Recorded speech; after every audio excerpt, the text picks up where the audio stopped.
It's Tuesday, the 25th of March. Welcome to the President's Daily Brief. I'm Mike Baker, your eyes and ears on the world stage. All right, let's get briefed. In today's spotlight, the Trump administration is dialing back its sweeping tariff plan. Remember that? Originally set to take effect on the 2nd of April, the trade measures are now expected to target fewer nations and fewer sectors, with some potentially escaping the hit entirely. We'll have those details. Later in the show, widespread protests are rocking Turkey after the arrest of Istanbul's mayor and, coincidentally, Erdogan's top rival. With unrest spilling into the streets for a fifth straight night, over 1,000 demonstrators have already been detained. Well, Erdogan's business motto is actually, if you can't beat 'em, arrest 'em, and then beat 'em. Plus, a new ceasefire proposal is on the table. Egypt has put forward a plan to halt the fighting in Gaza, and this time, Hamas is reportedly on board. And in today's back of the brief, an update to a story that we brought you yesterday. China's foreign ministry is pushing back hard on claims that it plans to send troops to Ukraine as part of a peacekeeping force, calling the reports, quote, completely untrue. But first, today's PDB Spotlight. We'll begin with an update on the global tariff war as the Trump administration signals they plan to significantly narrow the scope of previous planned levies to take effect next week. As a refresher, April 2nd has been touted by President Trump as America's, quote, Liberation Day. He was set to mark the moment that his administration imposed a global regime of reciprocal tariffs on all U.S. trading partners, as well as targeted duties of 25% on specific sectors such as automobiles, lumber, and pharmaceuticals. Well, with just over a week to go before the big announcement, President Trump is walking back those threats. While White House officials say that the 2nd of April will still bring new global tariffs on a targeted set of U.S. trading partners, they'll likely be far less harsh than previously thought, and that's according to a report from the Wall Street Journal. Instead of going after all U.S. trading partners, administration sources told the Journal that the focus will now be on the roughly 15% of nations with persistent trade imbalances. Treasury Secretary Scott Bessent called this group the, quote, Dirty 15. Doesn't have quite the ring as the Dirty Dozen, does it? Which was a fantastic movie. Anyway, while the White House has not issued an updated list of the targeted nations, it will almost certainly include China, Taiwan, Japan, and a host of countries in the European Union. But President Trump also teased Monday that certain nations may be granted exemptions and that the industry-specific tariffs will likely be shelved entirely for the time being. Meanwhile, the fate of the oft-delayed 25% tariff on all goods from Mexico and Canada, also set to take effect on the 2nd of April, remains uncertain. Speaking to reporters, Trump said, quote, I may give a lot of countries breaks. It's reciprocal, but we might be even nicer than that. He added that, quote, I'm embarrassed to charge them what they've charged us. Still, the president left plenty of room for speculation, warning that while the U.S. may take less than what other nations are charging, whatever he decides to tax the Dirty 15, quote, will be substantial. Trump has previously framed the planned reciprocal tariffs as a necessary correction to what he describes as long-standing trade imbalances.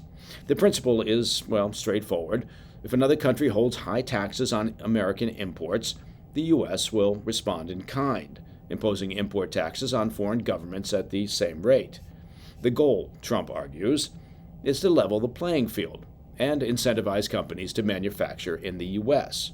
But economists have warned that such an aggressive and confrontational approach to foreign trade could have devastating financial consequences for the U.S. and our allies, and risks sending global economies spiraling into a recession.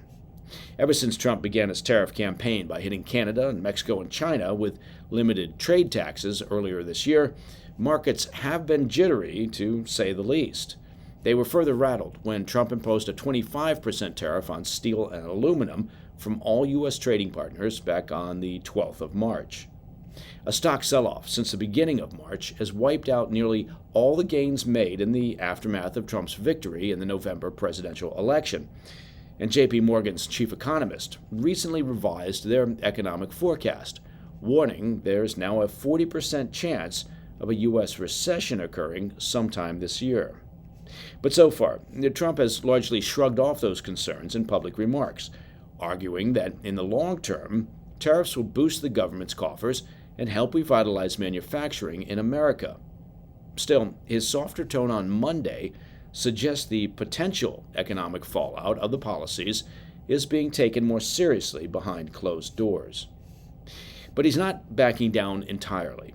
Separate from the potential reciprocal tariffs, Trump announced on Monday that he'll charge a 25% tariff on any country that buys oil or gas from Venezuela.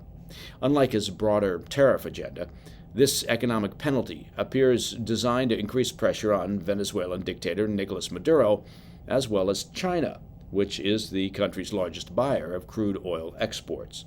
The tariff will add to existing duties, meaning that China will now be facing 45% tariffs on certain goods traded with America. Crude futures jumped slightly on the news, and analysts said the measure would likely trigger a short-term rise in the price of oil, though the impact is not expected to be too severe. While there's still plenty of uncertainty ahead, and much could change between now and next Wednesday, markets rallied across the board Monday on the news that the White House may dial back plans for global economic retaliation. All right, coming up next, mass protests erupt in Turkey after the arrest of Erdogan's top rival. And Egypt puts forward a new Gaza ceasefire deal, with Hamas reportedly on board. I'll be right back. This podcast is brought to you in part by Stash. Saving and investing, well, it can feel impossible, but with Stash, it's not just possible, it's easy. Stash isn't just an investing app. It's a registered investment advisor that combines automated investing with dependable financial strategies to help you reach your goals faster. They'll provide you with personalized advice on what to invest in based on your goals. Or, well, if you just want to sit back and watch your money go to work, you can opt into their award-winning expert-managed portfolio that picks stocks for you. Stash has helped millions of Americans reach their financial goals and starts at just $3 per month. Don't let your savings sit around. Make your money work harder for you. Go to get.stash.com/PDB to see how you can receive $25 towards your first stock purchases and to view important disclosures. That's get.stash.com/PDB. This is a paid non-client endorsement, not representative of all clients and not a guarantee. Investment advisory services offered by Stash Investments LLC, an SEC-registered investment advisor. Investing involves risk, and the offer is subject to terms and conditions. Welcome back to the PDB. More than 1,000 people have been arrested and detained in Turkey amid the country's ongoing political crisis triggered by the arrest of President Erdogan's chief political rival last Wednesday. As we've been tracking here on the PDB, the unrest reached a boiling point on Sunday after popular Istanbul mayor Ekrem Imamoglu was formally jailed pending trial. That move sparked mass protests in Ankara, Istanbul, and Izmir for nearly a week now, with crowds swelling into the hundreds of thousands, despite a ban on public gatherings. Riot police responded with force, deploying rubber bullets and tear gas and pepper spray in a failed bid to clear the streets. The country's interior minister confirmed that 1,133 people had been taken into custody between Wednesday and Sunday. The minister claimed that demonstrators were attempting to, quote, terrorize our streets, and said 123 police officers had been injured, with authorities seizing acid, fireworks, Molotov cocktails, and knives. Erdogan has doubled down, characterizing the unrest as a, quote, movement of violence, and laying blame at the feet of the opposition Republican People's Party, known as the CHP. His government insists the judiciary is acting independently, denying that Imamoglu's arrest was politically motivated. But observers, both inside Turkey and abroad, are unconvinced. The charges leveled against Imamoglu, running a criminal organization, accepting bribes, extortion, and bid rigging, are being read by many as a thinly veiled attempt to sideline the mayor from the 2028 presidential race. Imamoglu, who has since been transferred to a prison west of Istanbul, released a statement rejecting what he called, quote, unimaginable accusations and slanders, end quote. A request to add terrorism charges was reportedly denied, but the mayor remains in custody alongside 47 others, including several top aides and 2 district mayors. The scale of the protests have been described as the largest since the 2013 Gezi Park movement, with demonstrators standing against the systematic erosion of democratic institutions under Erdogan's leadership. Many have taken to wearing face coverings to avoid identification, citing fears of government reprisal. Despite the heavy-handed police crackdown, the unrest has shown no signs of abating. Demonstrations have been reported in at least 55 of Turkey's 81 provinces, which is more than 2/3 of the country, suggesting a groundswell of public frustration that could prove difficult to contain. Over the weekend, the CHP proceeded with its presidential primary, formally endorsing Imamoglu as its sole candidate despite his imprisonment. The party says a nationwide solidarity campaign has already drawn more than 13 million participants through public signature drives and local events. In a post on X, the jailed mayor struck a defiant tone, writing, quote, "That ballot box will arrive, and the nation will deliver a slap to the administration it will never forget," end quote. The question now is whether Erdogan's government will escalate its response or will look for a path toward de-escalation. Okay, shifting now to Egypt, where Cairo is putting forward a new ceasefire plan between Israel and Hamas, one that's reportedly received U.S. backing, along with a cautiously optimistic response from the Iranian proxy. The proposal follows Israel's decision last Tuesday to resume ground and air operations in Gaza, ending a fragile 2-month lull in fighting. According to security sources speaking with Reuters, the plan would see Hamas release 5 Israeli hostages per week, including American-Israeli Eden Alexander, while Israel pauses military action for several weeks and reopens humanitarian corridors into the enclave.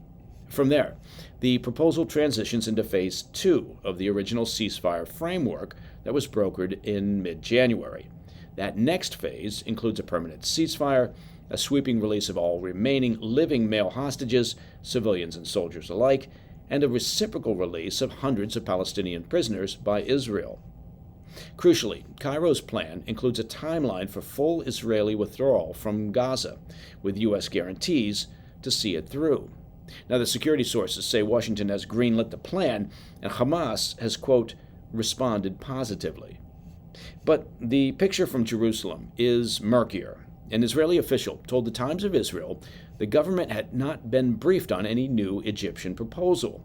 Instead, Israeli leadership is still pushing Hamas to accept a more narrow American-backed offer dubbed the Witkoff proposal, named after President Trump's Middle East envoy Steve Witkoff. That plan would have extended a temporary truce through the 19th of April, during which Hamas would release 5 hostages in exchange for a larger number of Palestinian prisoners. Unlike Cairo's offer, however, the Witkoff proposal notably omits any commitment to Israeli withdrawal from the enclave.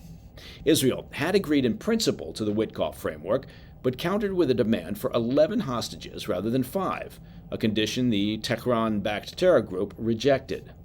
If Hamas refuses to bend, an Israeli official warned, quote, "We will keep increasing the pressure until Hamas breaks," adding that a further, quote, "widespread ground campaign could follow." The warning heeds rhetoric from Prime Minister Netanyahu's hardline coalition members that advocate for the removal of Palestinians from the Strip. As we reported last week, Netanyahu renewed ground operations in northern and southern Gaza with a warning that all future negotiations will now take place, quote, "under fire unless Hamas accepts Israel's terms." Currently, 59 hostages remain in Hamas custody, 58 of them taken during the 7 October 2023 terror attacks. Both sides, of course, blame one another for derailing the shift to Phase 2 of the January deal. Those 42 days of the ceasefire saw the release of 30 living hostages and the return of the bodies of 8 others. Israel, in return, released nearly 2,000 prisoners and terrorists during Phase 1. All right, coming up next in the back of the brief, China's foreign ministry issues a firm denial over reports that it plans to send peacekeepers to Ukraine, dismissing the claims as, quote, completely untrue. We'll have those details next. Hey, Mike Baker here. I want to take just a brief minute to talk about protecting your assets in the face of uncertainty. Look, just take a peek around what's happening. Tariff wars, recession fears, stubborn inflation. These are reasons why gold has been routinely hitting all-time highs. And in volatile markets, like the one right now, well, don't just sit on the sidelines with your head in the sand. Take control and safeguard your savings. That's why so many Americans today are turning to Birch Gold Group. They've helped tens of thousands convert an existing IRA or 401k into an IRA in physical gold. So, here's a question.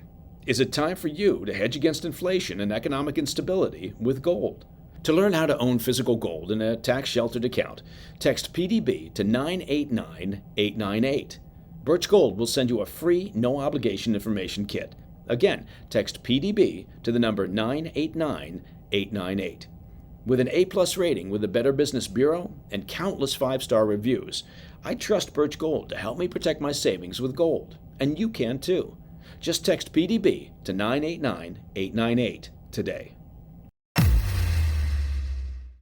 In today's Back of the Brief, an update on reports that China is considering putting boots on the ground in Ukraine in a peacekeeping capacity should Moscow and Kyiv reach a ceasefire accord.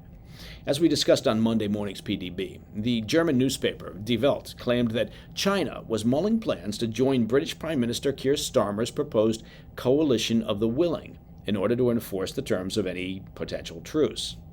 While diplomatic sources in Brussels told the outlet that the discussions were, quote, delicate, they claimed that EU officials thought China's inclusion might help convince Russia to agree to the concept of a peacekeeping coalition.